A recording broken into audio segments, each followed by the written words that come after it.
말씀 보겠습니다. 빌립보서 1장 20절로 26절 말씀이 되겠습니다. 25절 26절은 우리 한 목소리로 읽도록 하겠습니다. 빌립보서 1장 20절로 26절 말씀입니다. 신약성경 319페이지입니다. 나의 간절한 기대와 소망을 따라 아무 일에든지 부끄럽지 아니하고 오직 전과 같이 이제도 온전히 담대하여 살든지 죽든지 내 몸에서 그리스도가 존귀되게 하려 하니 이는 내게 사는 것이 그리스도니 죽는 것도 유익함이니라. 그러나 만일 육신으로 사는 이것이 내 일의 열매일진데 무엇을 가릴는지 나는 알지 못하노라. 내가 그 두 사이에 끼었으니 떠나서 그리스도와 함께 있을 욕망을 가진 이것이 더욱 좋으나 그러나 내가 육신에 거하는 것이 너희를 위하여 더 유익하리라. 다같이 읽습니다. 내가 살과 같으니 너희 믿음의 진보와 기쁨을 위하여 너희 무리와 함께 거할 이것을 확실히 아노니 내가 다시 너희와 같이 있으므로 그리스도 예수 안에서 너희의 자랑이 나를 인하여 풍성하게 하려 함이라. 아멘. 찬양 대 찬양으로 영광을 돌리겠습니다.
말씀을 통해서 이 아침에는 그리스도인의 생활 원칙이라는 말씀을 통해서 잠시 은혜를 받기를 원합니다. 사람들은 그 나름대로의 이 세상을 살아가는데 생활의 지혜 내지는 원칙을 가지고 살아갑니다. 어느 누구든지 간에 이와 같이 원칙이 없이 아무데나 되는 대로 닥치는 대로 살아가는 사람은 거의 없다고 생각이 되어집니다. 요즘에서 이와 같이 자기의 원칙을 주장하고 그 원칙 따라 살아가는 이러한 사람을 말해서 요즘 말로 말하면 생활 철학이라는 이러한 표현을 쓰기도 하는 것입니다. 어떤 사람은 특별히 경제적인 면에서 치밀하고 세심한 성격을 가지고 있는 모습을 볼 수 있습니다. 이런 사람은 한 푼이라도 이와 같이 철저하게 따지고 아끼려는 이와 같은 생활이 습성이 바로 몸에 배어 있다라고 할 수 있습니다. 어떤 사람들은 이와 같이 모든 일에 이와 같이 무관심합니다. 있든지 없든지 이와 같이 자기 가진 것을 가지고 다 이와 써버리는 이와 같은 사람이 없지 않아 있기도 합니다. 어떤 사람은 먹는 음식이나 입는 옷도 아무거나 입지 아니하고 꼭꼭 따지고 자기에 필요한 이와 같은 옷도 입고 먹는 음식도 이렇게 까다롭게 이와 같이 하는 사람도 없지 않아 있습니다. 또 어떤 사람들은 어떤 외형적인 모습을 보고 외형적인 것을 판단해서 그것을 가지고 이와 같이 하는 사람, 외형에 대해서 신경을 쓰는 사람 있는 반면에 형편과 처지가 어떻게 됐든지 간에 되는 대로 닥치는 대로 살아가는 이러한 사람들도 있습니다. 우리의 삶 가운데 이러한 일들을 예로 들려면 수없이도 많아질 수 있습니다. 그러나 한평생 살아오면서 자신의 소신과 목적에 맞도록 살아간다고 하는 것은 한마디로 말하면 성공적인 삶을 살아간 사람이라고 말을 할 수가 있습니다. 우리 믿는 성도에게도 마찬가지라고 생각합니다. 오늘 본문에 바울은 이와 같이 우리 신자에게도 이처럼 세 가지 원칙이 분명히 있다라고 말씀을 하고 있습니다. 이 세 가지 원칙은 세상 사람들이 가지는 그런 원칙이 아니라고 말씀하고 있습니다. 이 시간에 우리는 사도 바울이 빌립보 교회를 향하여 성도들을 향해서 말씀하시는 그리스도인의 생활 원칙이 대간절 무엇을 어떻게 세워놓고 살아가야 할 것인가, 이것을 말씀하고 있습니다. 오늘 이 시대는 정말로 이상하게, 한국이 이상할 만큼 달라지고 있습니다. 이상합니다. 여러분, 옛날과 전혀 다른 것을 여러분 피부로 느끼지 않습니까? 복음을 전할 수가 없어요. 이게 답답할 것이 아닙니까? 예수 복음을 못 전해. 주일학교 이와 같이 학생들을 불러놓고 복음 전하다가 그 주소나 아니면 전화번호를 딱 따가오면 즉각 전화옵니다. 그래서 다시는 이러한 짓을 하지 마세요. 만약 이러한 짓을 하면 유괴범으로 경찰에 신고를 하겠습니다. 세상에 여러분 통탄할 일이 아닙니까? 대한민국이 왜 이래 돼버렸습니까? 예? 정말 기가 차고 맥이 차고 말이지, 순사가 칼을 잡는 것처럼 이 정말 기가 차는 버릇이 아닙니까? 예? 복음을 전할 수 없는 거예요. 가정에 가서 전도지를 주고 있는 어떤 사람은 잘 봤습니다. 근데 어떤 사람들은 그 중에 개중에 못된 사람들이 있어요. 딱 경비실에 전화해요. 이거 잡상인 것 같습니다. 전도하는 게 잡상입니까? 생명운동을 하기 위해서 목사는 생명을 걸고 밥도 안 먹고 뛰어다니는데 말이죠. 잡상이에요, 잡상이. 왜 이래 돼버렸습니까? 그래서 경비가 올라옵니다. 제발 좀 목사님 나를 하십시오. 안 그러면 우리가 목 잘라진다는 거예요. 제발 좀 거예요. 그러면 오늘 밤에 옵니다. 내가 밤에 2시까지 돌아다닙니다. 그랬더니 그 경비가 몰래 살짝 하고 가십시오. 이래. 안 그러면 밤 2시에 온다 그랬다. 2시. 세상이 왜 이래 되느냐 이 말이에요. 아무튼 우리 그리스도인들이 오늘 이 우리 세상을 살아가는 오늘의 우리의 모습을 보고 이 되어지는 이 현상을 보고 우리는 어떤 생활을 해야 마땅하냐 이 말이에요. 그리스도인들의 생활의 원칙을 어디에 두고 살 것이냐. 첫째는 20절 하반절에 바울은 말하기를 오직 전과 같이 이제도 온전히 담대하여 살든지 죽든지 내 몸에서 그리스도가 존귀되게 하려 합니다. 그 말씀을 했습니다. 우리의 첫 번째의 그리스도인의 생활 원칙은 예수 그리스도를 존귀하게 하는 생활을 해야 한다, 이런 말씀이 되겠습니다. 그리고는 계속해서 바울은 말하기를 이는 내게 사는 것이 그리스도니 죽는 것도 유익함이니라 고 말씀을 하고 있습니다. 옛날 고대 그리스인들은 세상에서 가장 행복한 사람은 자신의 생명까지도 기꺼이 바칠 수 있는 대상자가 있다고 하는데 저는 자부심을 가졌다고 생각합니다. 그래서 그 살아가는 애인을 위해서 불 속에도 뛰어들어가고 그 사랑하는 애인이 이와 같이 평화롭게 살기 위해서 전쟁터에도 싸움하러 가는데도 주저하지 않고 이와 같이 자진하여 갔다고 합니다. 어떤 때는 사회의 정의나 국가의 질서를 위해서 스스로 독배를 마시는 경우도 있다고 합니다. 한때 공산주의는 젊은 청년 당원들에게 막스 내너리를 위해서 일생을 바치라고 말을 해.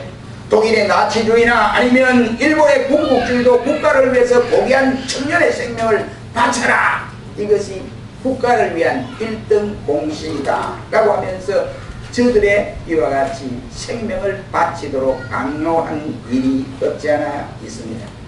그러나 저들의 국가나 혹은 정의 사회를 위해서 나름대로 저들의 의미와 가치가 있다고들 합니다.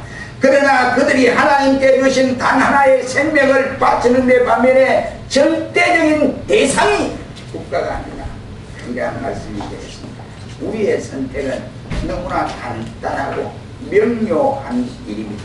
그것은 바로 내 생명이 누가 주었느냐? 하나님이 내게 생명을 주셨으니 주신 이 생명은 하나님 앞에 다시 휘두르게 된다 이 말이에요. 하나님 앞에 다시 돌려드려야 할 의무가 있습니다.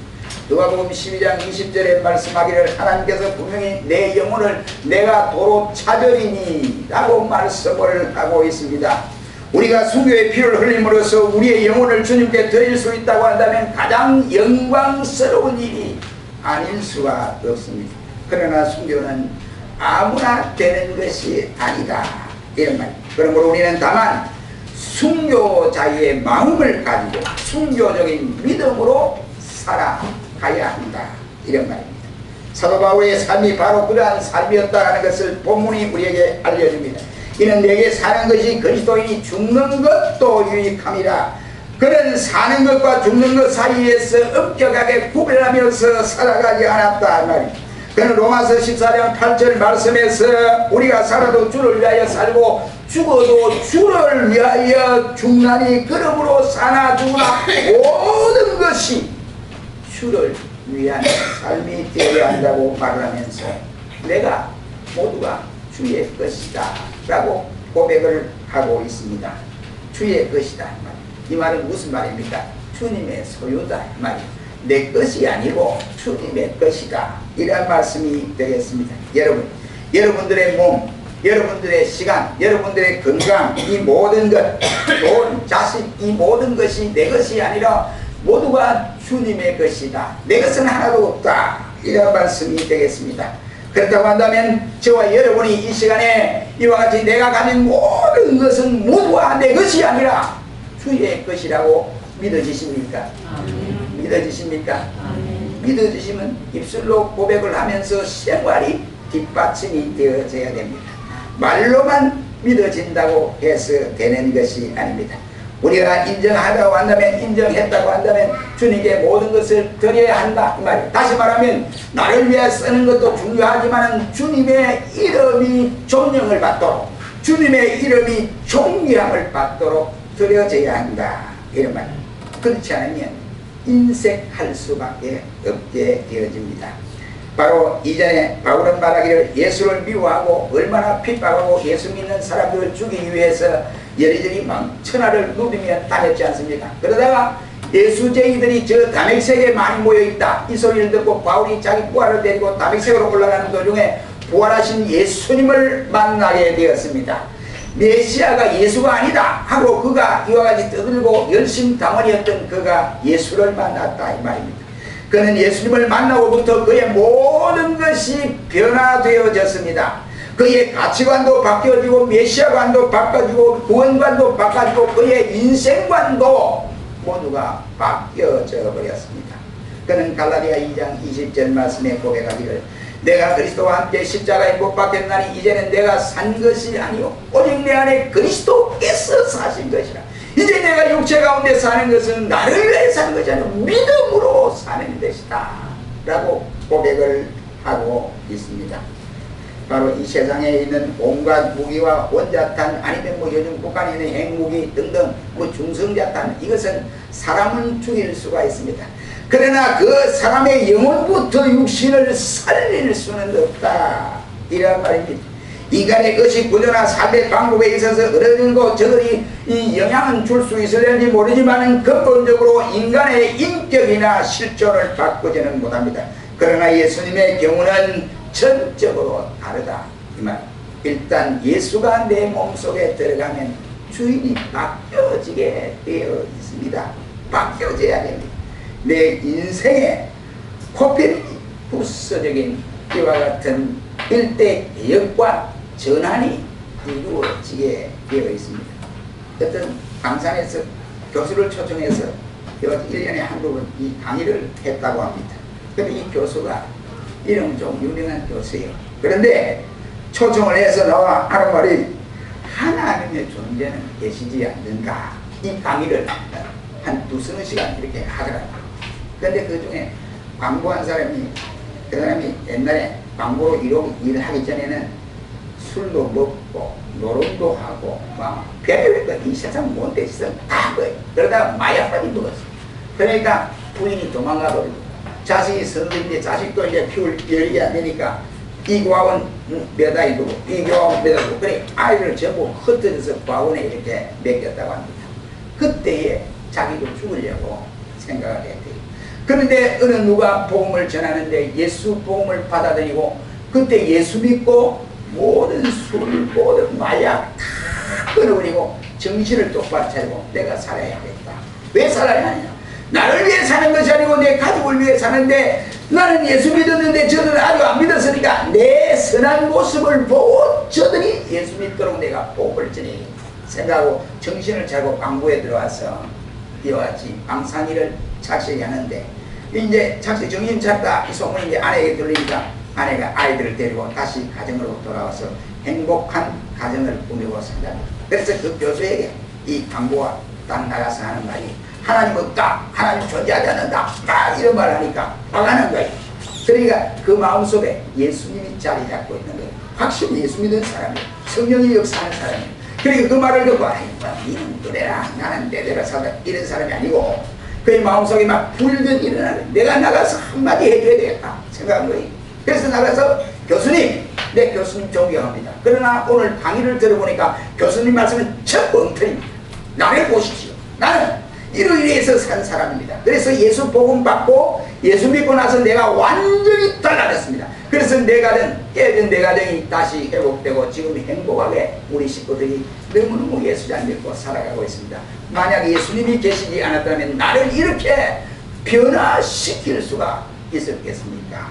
라고 말을 하니까 교수가 아무 말도 못하고 결론을 맺겠습니다 하고 막 도망을 하거든요. 살해 받았는지 모르지만 그래야 도망을 가더라고요. 얘를 알아볼 것입니다. 주님은 나 같은 죄인을 사랑해 주었지 않습니까? 그리고 나를 건져주시고 구원해 주었지 않습니까? 그러므로 나도 주님을 존귀하게 해 드려야 한다. 이 말입니다.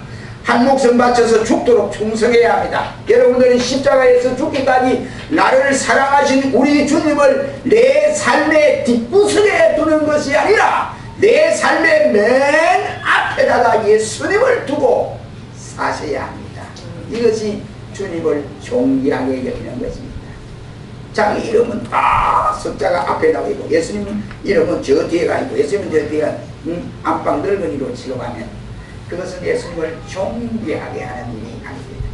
항상 우선적으로 예수님을 항상 먼저 생각하고 주님의 영광을 위해서 바로 헌신하며 살아가는 것이 주님을 존귀하게 하는 것이다. 우리 모두 그렇게 하시기를 주의 이름으로 축원합니다. 두 번째는 22절에 말하여 사도 바울은 나의 일에 대해서 열매를 맺어야 한다. 이것은 말입니다. 그러나 만일 육신으로 사는 이것이 내 일의 열매일진데 무엇을 가리는지 나는 알지 못하노라 했습니다. 참으로 우리가 살아가는 이 세상은 험난하고 험난한 세상입니다. 우리의 삶은 고단폭에 이와 같이 여기저기 치이고 치일 때가 많습니다. 어느 우리 국무총리 그 후보자가 말을 한마디 교회에서 그것도 바로 2013년도라 그러더라고요. 교회에서 강의를 하다 그 말이 요즘 뭐 완전 뜨거운 감자가 돼가지고 야당에서 야당법석을 들고 웃기는 짓을 합니다. 이 지금 방송에 나갑니다. 저 없는 말로 하면 안 돼요. 방송에 나갑니다. 전 세계에 나갑니다.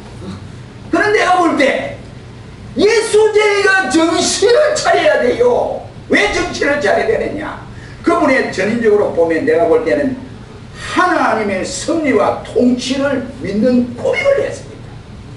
고백을 했다고.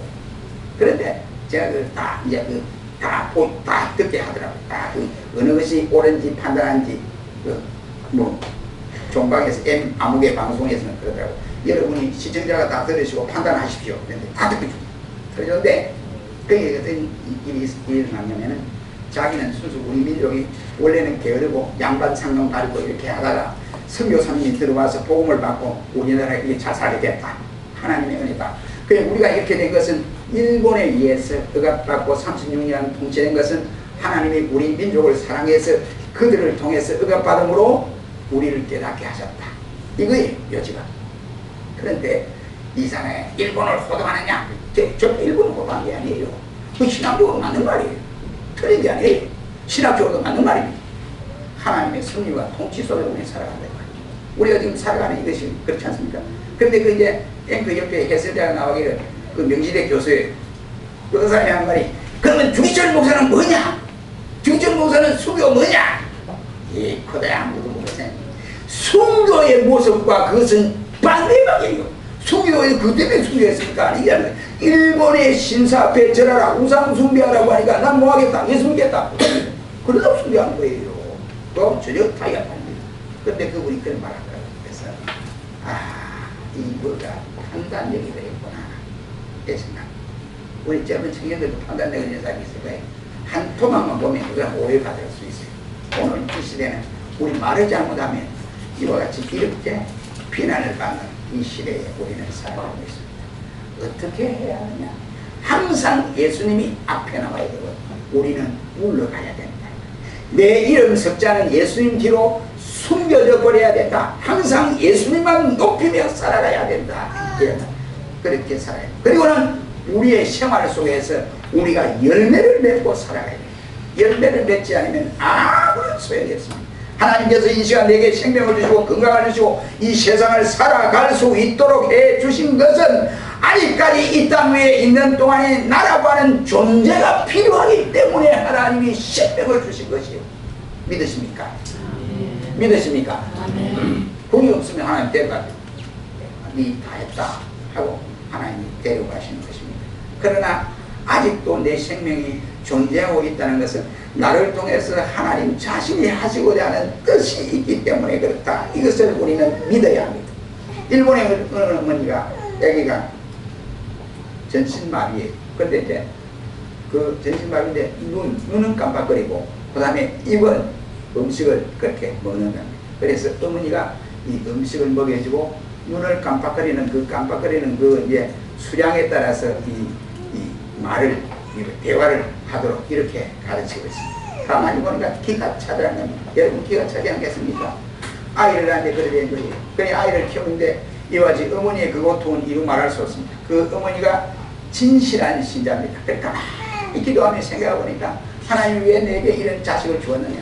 분명히 하나님이 이 아이를 통해서 뭔가 하시고자 하는 뜻이 있다. 이것을 확신하게 됐습니다. 그래서 이래 둬서는 안 되겠다 생각하고 아이에게 히라카나 가라카나를 이렇게 가르쳤습니다. 가르치면서 눈으로 말하도록 이렇게 했습니다. 그런데 이 아이가 이제 습관이 되어서 그렇게 하는데 이제 어머니가 뭐 대소변 다 반응하죠. 그래 하는데 이 아이가 한번 이 시를 쓰려면 한 편을 쓰려면 3개월 내지 4개월이 걸린다고 합니다. 그런데 그 시집이 나왔습니다. 시집이 나왔는데 이래서 시집을 썼다. 방송을 한번 하니까 그것이 불편해가지고 베스트 1이 됐답니다. 그래서 그 어머니 하는 말이 하나님은 이렇게도 내 자식을 사용하십니다. 예수 믿는 가정이다. 본인이 밝히고 하나님이 이렇게 이 아이를 통해서 영광을 드러내십니다. 라고 말을 했습니다. 예수님께서 어느 날 제자들과 함께 소경을 만났습니다. 그래서 제자들이 말하기를 예수님 이 소경된 것이 이 사람의 죄 때문에 그렇습니까? 아니면 어머니 아버지 죄 때문에 그랬습니까? 라고 했을 때 예수님께서 말하기를 이 사람의 이 아이의 죄 때문에 그랬다 말하지 않고 어머니 아버지 죄 때문에 그렇다고 말하지 않고 하나님 영광 하나님 자기 하시고자 하는 나타내고자 하는 일이 있느니라 고 말씀을 일러주었습니다. 사랑하는 성도 여러분, 우리가 가난한 생활을 하십니까? 인생의 쓰라린 체험을 해보셨습니까? 얼굴이나 가문이나 학벌이나 신체에 대한 열등 의식을 느끼거나 실망을 해보신 일이 있습니까? 우리 성도들은 오늘의 내가 나된 것은 전적으로 하나님의 은혜이며 내 뒤에는 언제나 하나님의 손길이 함께하고 있다고 하는 사실을 확실히 믿으시기를 바랍니다. 여러분이 믿어야 돼요. 이거 굳게 못 믿으면 안 됩니다. 하나님께서는 바로 연약하고 추한 나를 통해서 그의 섭리적 역사를 이루어 나가신다는 사실을 거심없이 믿으시기 바랍니다. 사도 바울은 이러한 하나님의 섭리와 역사를 분명히 확신하고 있는 모습을 봅니다. 그러기에 그는 죽고 사는 것이 그렇게 큰 문제가 되지 아니했다 하는 것을 봅니다.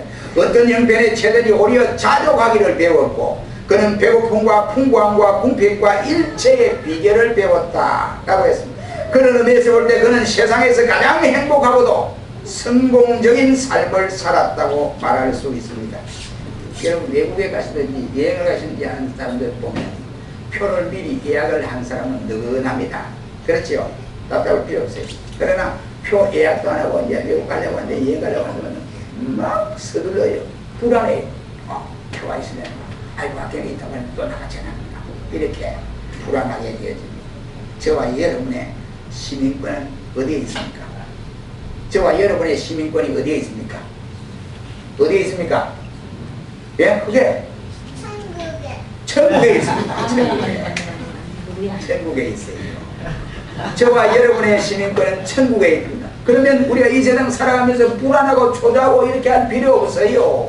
이미 내가 갈 곳이 정해져 있지 않습니까? 그것이 이 세상보다 못합니까? 주님이 계시는 그곳이라 이 말이에요. 그러므로 우리는 이 땅에 사는 동안에 우리는 기가 죽거나 불안해할 필요가 없습니다. 눈물로서 씨를 뿌리는 자는 기쁨으로 뭐 한다고요? 거둔다. 그러니 우리 생활 속에서 열매가 나타나야 됩니다. 예수 믿는 내가 맡은 일 열매를 보자는 말입니다. 시작은 잘했는데 중간에 가서 포기해서는 안 된다는 말입니다. 모두가 열매 없어져 버립니다. 끝까지 우리는 열매를 맺어야 한다는 말입니다. 내가 하는 일 열매를 맺는 생활이 되기를 주의 이름으로 축원합니다. 세 번째로 25절은 바울은 말하기를 내가 살 것과 너희 믿음의 진보와 기쁨을 위하여 너희 우리와 함께 거할 이것을 확실히 안다 라고 말씀을 합니다. 이 말은 세 번째는 내가 하고 싶은 대로 내가 먹고 싶은 대로 내가 내 뜻대로 막 살아가는 것이 아니고 이제 예수 초딩이가 아니고 예수 믿고 이제 적어도 5년 10년이 됐으면 이제 믿음이 작았으니까 이제는 나를 위해서 자기 중심으로 철저히 이렇게 살아가는 것이 아니라 내 이웃의 믿음의 진보와 기쁨을 위해 살아가라 이 말이죠. 예? 내가 말을 잘못해서 저 사람이 믿음에 혹시 손해될까? 내가 행동을 잘못해서 저 사람이 짤짤하여 나를 본받을까 싶어서 믿음에 손해되면 안 되는 거예요. 그래서 그 말도 조심하고 행동도 조심하고 상대방의 믿음의 기쁨을 주기 위해서 믿음의 진보를 위해서 살아가야 한다. 이런 말. 그러니 내 마음대로 살아갈 수 없는 것입니다. 바울의 일생을 자세히 들여다보면 한마디로 말하면 다른 사람을 위한 삶을 살았다 해도 지나친 말이 아닙니다. 고린도 후서 11장 23절 말씀에 바울은 자신이 복음을 전하면서 당했던 고난들을 열거하고 있습니다. 내가 수고를 넘치도록 하고 옥에 갇히기도 더 많이 했고 매도 수없이도 맞았고 죽을 뻔한 것도 여러 번 당했으며 유대인들에게 40에 강한 매를 5번이나 맞기도 했다. 그리고 그에게는 3번 대장으로 맞고 1번은 돌로 맞고 3번은 파서나 했는데 주야를 기품에서 지냈고 또 여행 중에서 강의 위험과 강도의 위험과 동족의 위험과 이방인의 위험과 시내의 위험과 광야의 위험과 바다의 위험도 있었고 거짓 형제 중에 위험을 당하고 수고하고 애쓰며 여러 번 자지 못하고 줄이고 목마르고 또 여러 번 굶고 춥고 헐벗었노라 고 말씀을 했습니다. 목사도 이 사회를 다 당합니다. 우리 집사람은 아주 사회자인데 아주 유능했거든요. 이제 지금 여러분들이 앉아있는 이 의자도 처음에 구미에서 개척을 할 때 돈 그 당시에 돈을 한 900만원 정도 먹었던 870만 원인데 그 아주 큰 돈이에요. 그때 82년 돈이에요. 큰 돈이에요. 그래서 그 장로에 신천제일교회 장로님 돌아가셨습니다. 그래가지고 다 힘겠다 해서 몽창만 카드로 해서 막 현금으로, 그때는 현금 그 인출이 최고가 얼마냐면 그 여기 비자 카드, 그 외환은행 비자 카드 거의 90만 원 현찰단에 뺄수 있는, 지금은 뭐 많이 뺄 수도 있는 사람도 있습니다. 근데 그때는 90만 원이 최고였어요. 그때 빼고 그냥 할고는 이래가지고 다 800년 다 했어. 근데 오늘 온다고 하는 사람이 이 여자가 안 오는 거예요. 강대상도 안 오는 거예요. 그 면담에서 애들 그냥 드리는 거예요. 그런데 공단에서 처녀들이 왔다가 민서가 딱 있고 딱 앉아 있으니까 부끄럽잖아요. 내가 설거하기도 그러고 앞을 보고 하늘을 쳐다보고 설거해야 돼. 민서가 들고 앉아 있는데 그거 어떡하지? 뭘 이래 가려보고 오시면 또 괜찮은데, 아, 이분들이 대여섯 번 오시다가는 목사님 의자 어디 옵니까? 의자 다음 주 오기로 했습니다. 근데 다음 주 와보니까 또 안 오거든요. 아, 큰일 났어요. 내가 거짓말 해야 돼. 또 장모님한테 가요. 장모님, 이러면 안 되지 않습니까? 교인 다 들고 옵니다. 아, 청년들과 다 돌아갑니다. 그니 빨리 그려주세요. 그러니까 그걸 갖다가 몇 년 거냐? 2년 거지. 2년. 그러니까 나는 왜 쏘았냐면, 교회 있다고 하면 무릎을 꿇고 눈물을 흘리면서 하나님, 이렇게 기도를 합니다. 그러면서 하는 말이, 강대상이나 의자는 눈물로 체득을 해야 됩니다. 목사님, 이런 거. 세상에 거기 안 쏘는 목사가 있겠습니까? 그래서 제가, 아이고, 장로님들 좋은 사람을 만났습니다. 이랬지요. 그래가 2년 끌었는데, 그 돈 받으려고 하나 안 되니까, 이 의자가 달라. 그냥 붙이지 말고 그냥 나무라도 달라. 이래가지고 나무만 가져와서 그런대로 교인들이 이렇게 해서 갈고 닦고 이래가지고 이 의자입니다. 그런데 집에 돈 받으러 가보니까 권사님이 신천제일교회 권사님이 가보니까 장로님 돌아가시고 나서 가보니까 쌀 한 톨도 없는 거 있지요. 쌀 한 톨도 없어요. 그래서 내가 3만원 차비까지 3만원 가져갔는데 금융에서 그래서 차비 내놓고 나머지 홀랑 털어서 권사님 이게라도 쌀을 사 드십시오. 이래가 돌아왔습니다. 권사님이 나오면서 우리 장로님이 목사님을 너무 힘들게 했습니다. 아 이래 그런데 그 사이를 잘 당해요. 현세만 보니까 그렇습니다. 그러니까 목사가 뭐 변제변제해야 되겠습니까? 그런 분이 있습니다. 오늘 사도 바울을 보십시오. 그가 고생과 수련을 얼마만큼 시련을 당했습니다.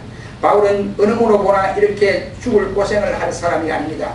그는 학문에도 뛰어난 사람이요. 그는 또한 바리새인이요 열심당원이었습니다. 그런데 좋은 가문 출신입니다. 그런데 이 모든 세상의 부귀영화를 그는 말하기를 배설물로 여겼다 라고 말을 하고 있습니다. 그리고는 동족 유대인과 이방인의 복음화를 위해서 내가 한평생 바치기로 했다 라고 말을 하고 있습니다. 여러분, 사도인 이 사도 바울의 이러한 모습을 보면서 우리는 이 세상 살아가면서 뭘 하고 살아가야 할까? 이것입니다. 그것은 곧 사도 바울이 복음 전파의 사명은 누군가가 스스로 짊어지고 감당하지 아니하면 아니 된다고 믿고 있습니다. 모욕과 조롱을 당해도 걸어가야 하고 고난과 역경이 찾아와도 끝까지 지고 가야 합니다. 주를 따라가는 길 험하고 멀어도 찬송을 부르며 뒤따라가야 하는 것이 복음 전도자의 길이기 때문에 그렇습니다. 어떤 분은 이제 나는 내 모든 것을 내버리고 온전히 복음 전파를 위해서 일생을 헌신하겠노라고 결심하고 있는 분들도 많습니다. 물론 그것도 매우 아름답고 좋은 결심이라고 할 수 있습니다. 우리는 현재 살고 있는, 일하고 있는 바로 우리 자신들이 현재 내가 무엇을 위해서 해야 할 것이냐, 복음 전도자로 부름을 받았다고 하는 이 사실을 명심해야 됩니다. 왜 그럴까요? 안 믿는 가정에 혼자 믿게 하고, 안 믿는 가정에 믿음에 바로 식구가 한 사람 들어오게 한 것은 그 가정을 위해서 하나님이 보냈다 이렇게 생각이 되는데, 아이고 힘들다, 내가 어떻게 내 예수 믿는 것도 내 힘들구나 이러고 보면 세상에 복받이고 돈도 안 나오면 사명감이 없다 이 말이지. 믿음의 한 사람이 그 가정에 들어감으로 복음의 씨앗이 뿌려져서 결실을 받게 되는 역사들이 얼마나 많이 일어납니까? 네. 지난주에 어떤 분이 청년이 자기는 불교에 다니지, 불교에. 그러니까 절에 나왔는데 절에 열심히 나갑니다. 그러다가 뭐냐, 극동방송을 통해서 듣게 됐는데 이제는 내가 이 이 불교가니까 막 그분들이 막 자꾸 우려하는데 그게 무슨 소리 모르는데 성경을 보니까 성경 말씀이 하나하나 쏙쏙 귀에 들어갑니다. 그래서 하는 말이 이제는 내가 불경을 안 읽고 성경을 열심으로 읽겠습니다. 이런 측면이 있었습니다. 예. 그 사람은 변화를 받게 된다고 저는 보고 있습니다. 예. 어찌하든 간에 내가 먼저 믿었으면 내 믿을 목적이 무엇인가를 우리는 알고 우리는 복음을 전하는 자가 되어야 된다. 이런 말. 어느 날 왕궁 생활을 깊이 A와 의무를 느꼈던 바로 하인리 3세라고 하는 독일의 왕이 있었습니다. 이제 이 왕직을 해보니까 못 해먹겠다 이거예요. 힘이 든다 이거예요. 그래서 A와 의무를 느낀 나머지 수도사에게 찾아왔습니다. 수도사 원장이 나 수도사가 되겠습니다. 그랬습니다. 그랬더니 원장이 하는 말이 왕이여 당신은 지금 빨리 궁으로 돌아가셔서 백성들을 치리하셔야 됩니다. 그랬더니 나 못하겠어. 그러니까 수도사가 되겠어. 그러니까 수도사가 되려면 한 가지 철칙이 있습니다. 하나님 말씀에 100% 순종해야 되고 그 다음에 수도사 원장인 저 말에도 100% 순종해야 되고 그 다음에 수도사 당신보다 먼저 됐던 수도사들에게 말씀에도 순종을 해야 됩니다. 그리고 몇 가지 예를 그래서 하는 말이 예 확신합니까? 예 확신합니다. 그러면 빨리 가서 왕궁에 가서 백성들을 다스리십시오. 그것이 가장 큰 급선무입니다. 그것이 수도사 된 것보다 더 중요한 일입니다. 라고 했다. 그렇습니다. 우리가 지금 하고 있는 일은 전도자가 하는 것 못지않게 중요한 일이다. 내 삶 속에서 행하는 모든 것이 하나님의 일이 될 수 있고 전도의 일이 될 수가 있는 것입니다. 그러므로 다시 한번 그리스도인의 생활 원칙을 우리가 수치고 다시 한번 생각하고 어찌하든지 우리는 주님을 위해서 살아가는데 우리의 모든 생활의 여건들이 예수님을 존귀하게 하자. 예수님의 이름을 높이자. 이런 말. 그리고 내 생활 속에서 열매를 맺혀 나가야 됩니다. 예수 믿는 신자가 이 의의 열매를 맺혀내지 않으면 안 됩니다. 열매를 맺혀 나가야 된다. 이 말입니다. 그리고는 내 이웃을 위해서 나를 위해서 이제 초신자는 나를 위해 살고 나를 위해 믿음 생활하기 위해서 막 이렇게 보답을 떠는데 이제는 5년 10년 이상 예수를 믿었다면 나를 위해 사는 것이 아니라 믿음의 초보자를 위해서 저들의 믿음의 진보와 기쁨을 위해 살아가는 거예요. 바울은 우리 그리스도인들의 생활 바로 원칙이 이 세 가지다. 이것은 빌립보 교회 너희들이 지키고 살아가고 당부를 하고 있습니다. 이것은 곧 오늘 이 시대를 통해서 우리가 지키고 살아가야 할 3대 원칙이라고 생각합니다. 우리 모두가 이 원칙을 잘 지켜나가므로 가는 곳마다 주의 영광이 드러나는 역사들이 일어나기를 주님의 이름으로 축원합니다. 기도하겠습니다.